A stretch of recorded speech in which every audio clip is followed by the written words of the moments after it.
بسم اللہ الرحمن الرحیم ومن یبتغ غیر الاسلام دینا فلن يقبل منه وهو فی الآخرة من الخاسرین۔ آج کی آیت سورہ آل عمران کی آیت نمبر 85 ہے، اور اس آیت کے اندر اللہ تبارک و تعالی نے دین اسلام کو بیان فرمایا ہے۔ سب سے پہلی چیز یہ کہ اسلام کہ لفظی معنی کیا ہے۔ اسلام کے لفظی معنی اطاعت اور فرما برداری کے ہیں، یعنی اپنے آپ کو اطاعت کے اندر اور فرما برداری کے اندر کر دینا، یہ اسلام کے لفظی معنی ہے۔ لیکن قرآن کی اصطلاح میں اور شریعت کی اصطلاح میں اسلام کے جو معنی ہیں وہ یہ ہے کہ اللہ تبارک و تعالیٰ نے انبیاء اکرام علیہم الصلاۃ والسلام کے ذریعے سے جو دین بھیجا ہے انسانوں کی ہدایت کے لیے، اس کو اسلام کہا جاتا ہے۔ انبیاء اکرام علیہم الصلاۃ والسلام کے ذریعے سے اللہ تبارک و تعالیٰ نے جو دین بھیجا ہے انسانوں کی ہدایت کے لیے، اس کو اسلام کہا جاتا ہے۔ چنانچہ اسلام کے معنی عام مفہوم بھی ہے اس کے اور خاص مفہوم بھی ہیں۔ جیسے قرآن کریم کے اندر اللہ تبارک و تعالیٰ فرماتے ہیں هُوَ سَمَّاكُمُ الْمُسْلِمِينَ مِنْ قَبْلُ وَفِي هَذَا لِيَكُونَ الرَّسُولُ شَهِيدًا عَلَيْكُمْ۔ اس میں عام معنی بھی مراد لیے جا سکتے ہیں اور خاص معنی بھی مراد لیے جا سکتے ہیں۔ عام معنی اگر مراد لیں گے تو اس کے اندر جتنے بھی پیغمبر اس دنیا کے اندر آئے ہیں اور جو دین لے کر کے آئے ہیں تو عام معنی کے اندر وہ تمام کا تمام شامل ہو جائے گا، یعنی اسلام کے معنی ہے۔ کیونکہ ہر ایک نبی جو بھی اس دنیا کے اندر آیا ہے، ہر ایک نے اپنے آپ کو اس دنیا کے اندر مسلمان ثابت کیا ہے، مسلمان ثابت کیا ہے، تو گویا کہ وہ تمام کے تمام مسلمان تھے۔ اور ایک خاص معنی اگر مراد لیا جائے، جیسے اللہ کے رسول صلی اللہ علیہ وسلم جو دین جو اسلام لے کر کے آئے امت محمدیہ صلی اللہ علیہ وسلم کے لیے اور قیامت تک آنے والی نسل انسانی کے لیے، یہ ایک خاص معنی اگر مراد لیا جائے تو یہ بھی معنی لیے جا سکتے ہیں، دونوں طریقے سے لیے جا سکتے ہیں۔ اور وجہ یہ ہے کہ جو عام معنی مراد لے، دونوں میں حالانکہ کوئی فرق نہیں ہے، عام معنی بھی مراد لے تب بھی کوئی مسئلہ نہیں ہے اور خاص معنی مراد لے تب بھی کوئی مسئلہ نہیں ہے، صرف تھوڑا سا فرق ہے۔ اور وہ فرق کیا ہے؟ وہ فرق یہ ہے کہ اگر عام معنی مراد لے، یعنی انبیاء کرام علیہم الصلاۃ والسلام جو دین لے کر کے آئے اس کے اگر عام معنی مراد لے، یعنی اسلام ان تمام دینوں کو کہا جائے تو اس میں بھی کوئی حرج نہیں ہے۔ لیکن فرق یہ ہے کہ جو انبیاء کرام علیہم الصلاۃ والسلام جو دین لے کر کے آئے وہ ایک وقت اور ایک زمانے کے ساتھ خاص ہوتا تھا، وہ ایک وقت اور ایک زمانے کے ساتھ خاص ہوتا تھا۔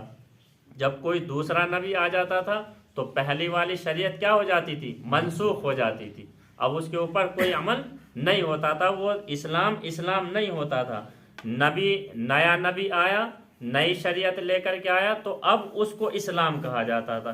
اس سے پہلا جو دین تھا، جو احکام تھے وہ منسوخ ہو جاتے تھے۔ تو گویا کہ انبیاء اکرام علیہ الصلاۃ والسلام جو احکام، جو اسلام، جو دین لے کر کے آئے، محمد مصطفیٰ رسول اکرم صلی اللہ علیہ وسلم کے علاوہ جتنے بھی پیغمبر دین اسلام لے کر کے آئے وہ ایک زمانے کے ساتھ، ایک وقت کے ساتھ خاص ہوتا تھا، یہ بھی معنی مراد لیے جا سکتے ہیں۔ اور دوسرے یہ کہ خاص معنی مراد لیے جائے، یعنی جو دین محمد مصطفیٰ رسول اکرم صلی اللہ علیہ وسلم لے کر کے آئے اس کو اسلام کہا جائے، یہ بھی مراد لیے جا سکتے ہیں۔ کیوں؟ اس لیے کہ اللہ کے رسول صلی اللہ علیہ وسلم جو دین لے کر کے آئے ہیں، جو اسلام لے کر کے آئے ہیں، یہ اسلام قیامت تک آنے والی نسل انسانی کے لیے ہدایت کا راستہ ہے، اور اب اللہ کے رسول صلی اللہ علیہ وسلم کے بعد کوئی نبی آنے والا نہیں ہے، اس لیے اللہ کے رسول صلی اللہ علیہ وسلم کے بعد رسول اللہ صلی اللہ علیہ وسلم جو دین جو اسلام لے کر کے آئے، اس اسلام کے بعد بھی کوئی اسلام آنے والا نہیں ہے، اسی لیے اس کو اسلام کہا جائے گا، دین اسلام اسی کو کہا جائے گا۔ چنانچہ اب اگر کوئی اس کے علاوہ کوئی دوسرا دین تسلیم کرتا ہے، دوسرے دین کو مانتا ہے، وَمَن يَبْتَغِ غَيْرَ الْإِسْلَامَ دِينًا، تو اب اگر اللہ کے رسول صلی اللہ علیہ وسلم کی لائی ہوئی شریعت کو چھوڑ کر کے دوسری دین کو مانتا ہے، فَلَن يُقْبَلَ مِنْهُ، تو وہ اللہ تبارک و تعالیٰ کے یہاں اس کی طرف سے قبول نہیں کیا جائے گا۔ وَمَن يَبْتَغِ غَيْرَ الْإِسْلَامَ دِينًا فَلَن يُقْبَلَ مِنْهُ وَهُوَ فِي الْآخِرَةِ مِنَ الْخَاسِرِينَ۔ اسی لیے اللہ کے رسول صلی اللہ علیہ وسلم نے حدیث کے اندر فرمایا، پہلے بھی میں نے بیان کیا تھا کہ اگر حضرت موسیٰ علیہ السلام اس دنیا کے اندر آ جائے تو وہ بھی آ کر کے محمد مصطفیٰ رسول اکرم صلی اللہ علیہ وسلم کی شریعت کے مطابق زندگی گزارے گی۔ اگر وہ اللہ کے رسول صلی اللہ علیہ وسلم کی شریعت کو نہ ماننے سے انکار کر دے تو گویا کہ نبوت کے عہدے سے ختم ہو جائے گی، نبوت کا عہدہ ان کا ختم ہو جائے گا۔ اسی طریقے سے حضرت عیسیٰ علیہ السلام جو قرب قیامت آئیں گے تو وہ بھی باقاعدہ نبوت کے عہدے پر فائز ہونے کے، نبوت کے عہدے پر فائز ہونے کے، نبوت کا جو عہدہ ہے ان کا وہ برقرار رہے گا، لیکن نبوت کے عہدے پر فائز ہونے کے باوجود اللہ کے رسول صلی اللہ علیہ وسلم کی شریعت کے مطابق زندگی گزاریں گے۔ ایسا نہیں کہ حضرت عیسیٰ علیہ السلام کو جو اللہ تبارک و تعالیٰ نے نبوت کا عہدہ دیا ہوا ہے اور وہ اس دنیا کے اندر قرب قیامت آئیں گے، اب وہ اپنی شریعت کے مطابق زندگی گزاریں گے، حالانکہ پیغمبر ہیں، نبی ہیں، لیکن اللہ کے رسول صلی اللہ علیہ وسلم کی اپنے نبوت کے عہدے پر فائز ہونے کے باوجود رسول اللہ صلی اللہ علیہ وسلم کی شریعت کے مطابق ہی زندگی گزاریں گے، یہی ان کے عمل اللہ تبارک و تعالیٰ کی بارگاہ میں قبول ہوں گے۔ وَمَن يَبْتَغِ غَيْرَ الْإِسْلَامَ دِينًا فَلَن يُقْبَلَ مِنْهُ وَهُوَ فِي الْآخِرَةِ مِنَ الْخَاسِرِينَ۔ چنانچہ اور وہ شخص جو کہ تلاش کرتا ہے غیر الاسلامی، اسلام کے علاوہ کوئی دوسرا دین، فَلَن يُقْبَلَ مِنْهُ،